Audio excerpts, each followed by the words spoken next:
आधुनिक भारत का टॉपिक देख रहे थे हम और 1857 की क्रांति पढ़ रहे थे।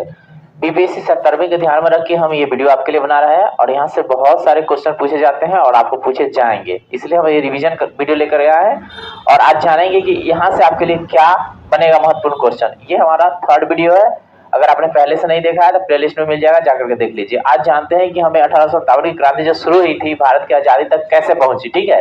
यानी जो हमारा देश आजाद हो गया 1947 में, ये वहीं तक की कहानी जाएगी और उसके बाद हम दूसरा टॉपिक में जाएंगे। तो चलिए देखते हैं यहाँ से क्या क्या क्वेश्चन बनता है। पिछले दिन हमने पढ़ लिया था और यहाँ तक पहुंच गए थे गांधी जी के बारे में, ठीक है। तो आज शुरू करना है। गांधी जी ने प्रथम विश्व युद्ध के समय में लोगों को न सेना में भर्ती होने के लिए प्रोत्साहन किया, इसलिए उन्हें भर्ती कराने वाला सर्जेंट कहा जाता है और इसलिए उनको उपाधि दिया गया था, ठीक है। जो जलियांवाला बाग के समय वो वापस कर दिए थे, ठीक है। कौन सा था? कैसरे हिंद। हाँ, तो वो जलियांवाला बाग के समय वो वापस कर दिए थे, ठीक है। तो 1916 ईस्वी में गांधी जी ने अहमदाबाद में करीब साबरमती आश्रम की स्थापना किया। तो पूछता है यहाँ पे कि साबरमती आश्रम का स्थापना गांधी जी ने कब किया था? 1916 में, ठीक है। तो साबरमती नदी है, उसी के किनारे इन्होंने अपना आश्रम बनाया था। बिहार के एक किसान नेता राजकुमार शुक्ल ने गांधी जी को चंपारण आने को प्रेरित किया था। यानी राजकुमार शुक्ल का चंपारण से संबंध है और गांधी जी को बुलाए थे यहाँ पे, ठीक है। क्यों बुलाए थे? क्योंकि यहाँ पे तिनकटिया पद्धति चल रही थी, ठीक है। चंपारण आंदोलन के सूत्रधार की 20 मई 1929 को 54 वर्ष की अवस्था में मृत्यु हो गई। यानी किसकी? राजकुमार शुक्ल की। यानी राजकुमार शुक्ल चंपारण के थे और 20 मई 1929 में 54 वर्ष की अवस्था में उनकी मृत्यु हो गई। अंग्रेज अधिकारी एमन, जिसे शुक्ल जी ने 25 वर्षों तक लड़ा, यानी कोर्ट में लड़ाई उनसे इनका हो रहा था, ठीक है। उनके श्राद्ध के लिए 300 रुपए भेजे और कहा वह चंपारण का अकेला मर्द था, ठीक है। वो चंपारण का अकेला मर्द। लेकिन ये पूछेगा आपको कि ये किसने कहा, ठीक है। तो एलेन। कौन बोला? एलेन। एमन है, एमन। कौन बोला? एमन। यानी एमन नाम का एक व्यक्ति है अंग्रेज जो इनको संबोधित किया ये बोल के, ठीक है, कि चंपारण का अकेला मर्द है। यहाँ तक क्लियर? ठीक है। और कितना पैसा भेजा? 300 रुपया। भारत में सत्याग्रह का पहला प्रयोग 1917 में चंपारण में यानी बिहार में हुआ। गांधी जी सबसे पहले अगर कहेगा तो दक्षिण अफ्रीका में किए थे, ठीक है। लेकिन बिहार में पूछेगा तो 1917 में। कहाँ पे?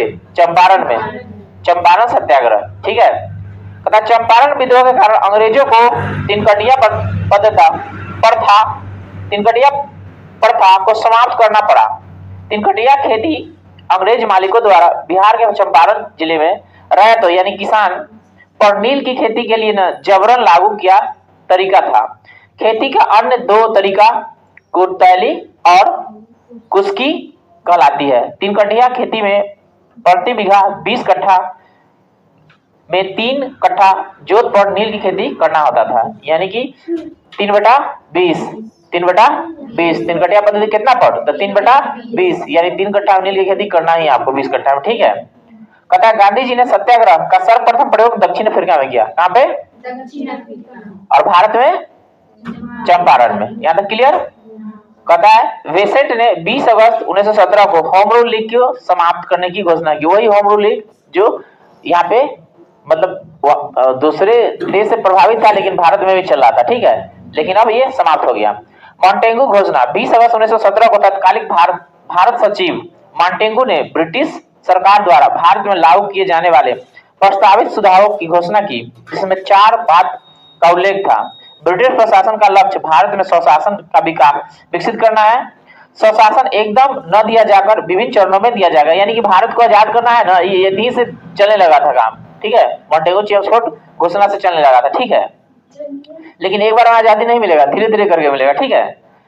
विभिन्न चरणों का निर्धारण भारतीयों द्वारा स्वशासन की दिशा में की गई प्रगति पर निर्भर करेगा।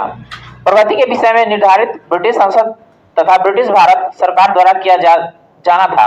मॉन्टेगू घोषणा भारतीय सरकार अधिनियम 1919 की आधार बनी। उदारवादी कांग्रेस ने मॉन्टेगू घोषणा पत्र को भारत का मैग्ना कार्टा की संज्ञा दी। कौन? उदारवादी कांग्रेस, ठीक है। तिलक ने माउंटबेटन घोषणा को सूर्यविहीन उषा काल कहा। तो आपको पूछेगा कि निम्नलिखित में किसने मॉन्टेगू घोषणा को सूर्य बहिन उषा काल कहा, तिलक, विजय तिलक। कथा 1918 में महात्मा गांधी ने अहमदाबाद टेक्सटाइल लेबर एसोसिएशन की स्थापना की। यह उस समय का सबसे बड़ी ट्रेड यूनियन थी। यह गांधी जी ने ट्रस्टीशिप सिद्धांत दिया था। ट्रस्टीशिप सिद्धांत किसने दिया था, परीक्षा में पूछेगा। कब दिए थे, 1918 में। इसमें उन्होंने बताया कि पूंजीपति मजदूरों के हितों की रक्षा करने वाली ट्रस्टी है। तो सीधा लाइन पूछ देगा कि निम्नलिखित में से किसने कहा कि पूंजीपति मजदूरों के हितों की रक्षा करने वाली ट्रस्टी है, गांधी जी। ये गांधी जी का कोटेशन है। 31 अक्टूबर 1920 को एमएन जोशी और ने all India trade union Congress की स्थापना की। तो पूछेगा ऑल इंडिया ट्रेड यूनियन की स्थापना कौन किया, एमएन जोशी। कब किया, 1920 में। ठीक है, इसके अध्यक्ष थे लाला लाजपत राय। तो ये क्वेश्चन पूछता है, याद रखिए। ठीक है, याद रहेगा।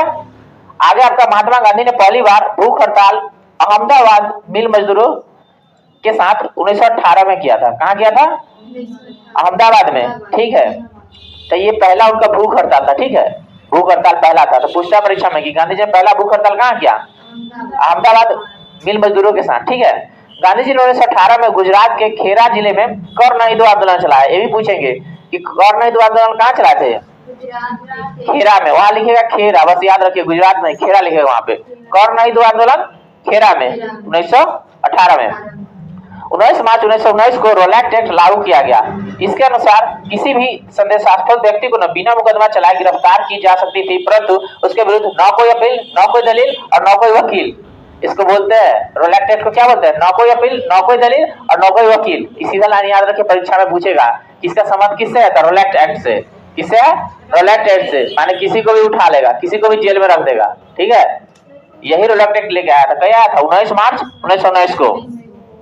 गांधी जी ने इस कानून के विरुद्ध 6 अप्रैल 1919 को देशव्यापी हड़ताल कर दिए। क्या कर दिए, कहिया,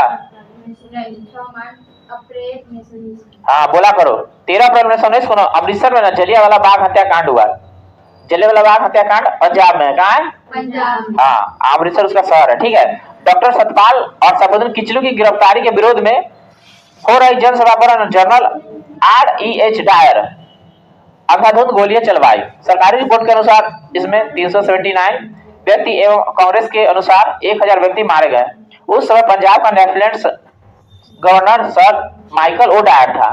तो याद रखना, यहाँ से क्वेश्चन पूछता है जलियांवाला बाग हत्याकांड कब हुआ, 13 अप्रैल 1919। कहाँ हुआ था, हाँ अमृतसर। क्यों हुआ था, क्योंकि वहां पे सतपाल और किचलू को गिरफ्तार कर लिया था, इसलिए वहां पे लोग ना इकट्ठा हुए थे। ठीक है, तो वहां पे गोली चलाने के लिए आदेश दे दिया, इसलिए घटना घट गया। ठीक है, जलियांवाला बाग हत्याकांड में हंसराज नामक भारतीय ने डायर की सहयोग किया था।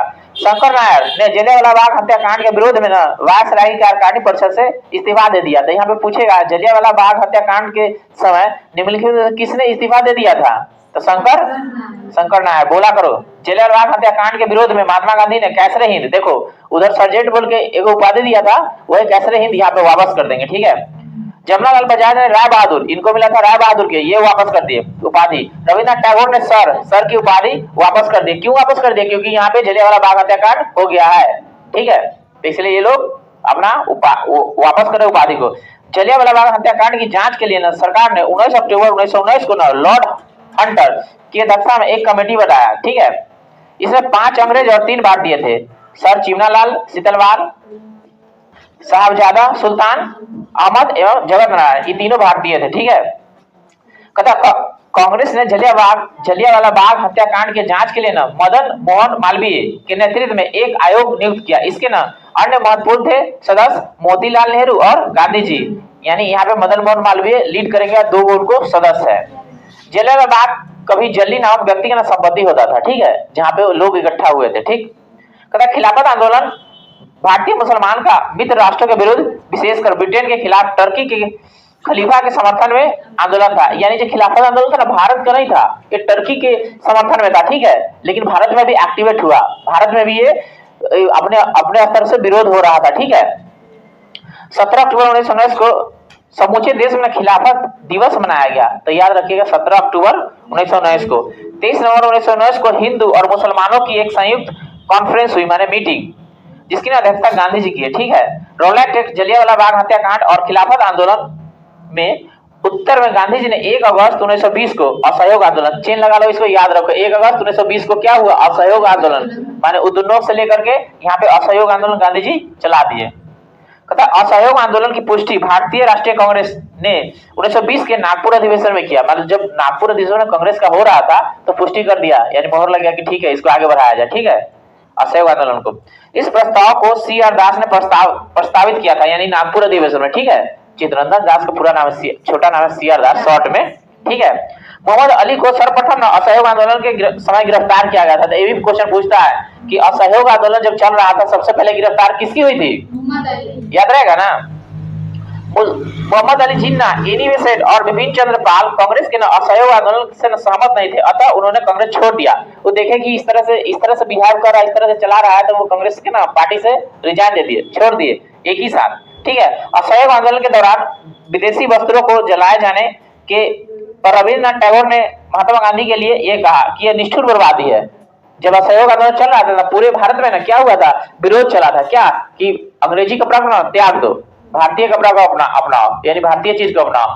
तो वहां पे वो बोल रहे हैं कि इस तरह से इसको जलाना ना निष्ठुर बर्बादी है, ठीक है। तो अपने अपनी तरफ से जो मत दिए थे, ठीक है, हालांकि भारत का ही ये संपत्ति था, ठीक है। अब हमारा प्रश्न 5 फरवरी 1922 की घटना जहां पे चौरा चौरी कांड हुआ था, ठीक है। तो यहाँ से हम अगले वीडियो में रिवीजन कराएंगे क्योंकि वीडियो बहुत बड़ा हो जाएगा, ठीक है।